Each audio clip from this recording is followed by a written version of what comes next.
Hello বন্ধুরা, আমার প্রিয় রান্নাঘরে আপনাদের সুস্বাগত। এখন আমি ঠিক বিকেলের একটা নাস্তা বানানোর চেষ্টা করছি। রেসিপিটা দেখুন। প্রথমে 2 কাপ আটা নিয়ে নিলাম, তার মধ্যে দিয়ে দিচ্ছি সামান্য নুন, আর দিয়ে দিচ্ছি সামান্য চিনি, আর দিয়ে দিচ্ছি কিছু সাদা তেল, 2 চামচ মতো সাদা তেল। এই তেল দিয়ে এটা বানিয়ে এবার আমি দেখাচ্ছি কী করে আমার নাস্তাটা তৈরি করতে হবে। প্রথমে আটাটা ছেড়ে নিই। আটাটা আস্তে আস্তে এইভাবে ময়াম দিতে হবে। দেখুন এরকম ঢেলা দিয়েছে, কিছু ভাঙলেই পরিষ্কার বোঝা যাচ্ছে এটা আটাটা ময়াম দেওয়া হয়ে গেছে। এবার এর মধ্যে আমি একটু জল দিয়ে আস্তে আস্তে অল্প অল্প করে জল দিয়ে আমি মেখে নেবো। অল্প অল্প জল দিয়ে একটা ভালো ডো তৈরি করে নেবো। দেখতে পাচ্ছেন আমার ডো তৈরি হয়ে গেছে। এবার এটা সাইডে রেখে আমি একটু পনির বানাবো।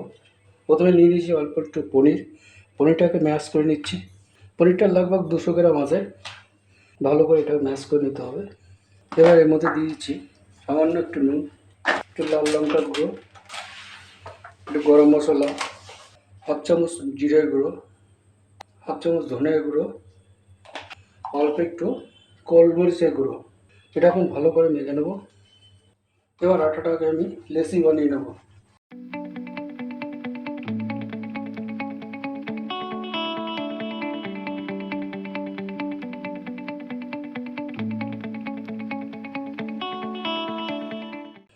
লেচি বানিয়ে নিলাম।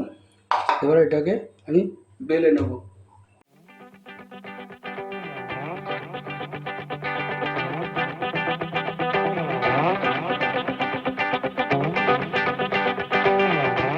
এবার এটার মধ্যে পনিরটা আমি দিয়ে দেবো।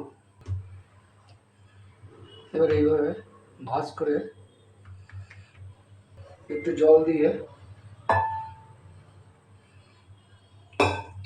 এটাকে প্যাটিস তৈরি করে দেবো।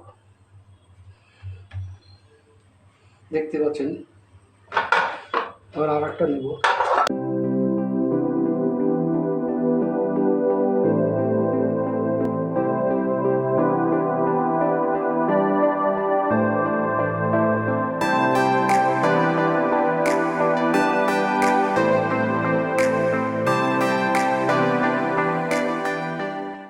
দেখতে পাচ্ছেন আমার প্যাটিস মোটামুটি তৈরি হয়ে গেছে। এবার এটাকে আমি তেলে ভাজবো। ভাজার জন্যে আমি একটা কড়াই নিয়ে নিয়েছি। কড়াইটা বসিয়ে দিলাম। এবার গ্যাসটা অন করে দিচ্ছি। কড়াইয়ের মধ্যে কিছু তেল দিয়ে দিচ্ছি ভাজার জন্য। তেলটা যতক্ষণ গরম না হয় ততক্ষণ ওয়েট করতে হবে। তেলটা মোটামুটি গরম হয়ে গেছে। এবার আস্তে আস্তে একটা একটা করে আমি ভেজে নেব। ওটা একটুখানি ঠান্ডা তেলে দেওয়া হবে, তাহলে এটা কী হবে, খাস্তা এবং মচমচে হবে। দেখুন একটু লাল লাল করে ভেজে নিতে হবে। দেখুন এটা আমার ভাজা হয়ে গেছে। দেখুন কি সুন্দর লাল লাল করে ভেজেছি। বাকি যেগুলো আছে সেগুলো আমি ভেজে নেব। দেখুন আমার নাস্তা রেডি হয়ে গেছে 10 মিনিটের মধ্যে। এটা খেয়ে দেখবেন বাড়িতে বানিয়ে। আজকে এই রেসিপিটা যদি কেউ ভালো লাগে কমেন্টে জানাবেন, অবশ্যই কমেন্টে জানাবেন। নমস্কার।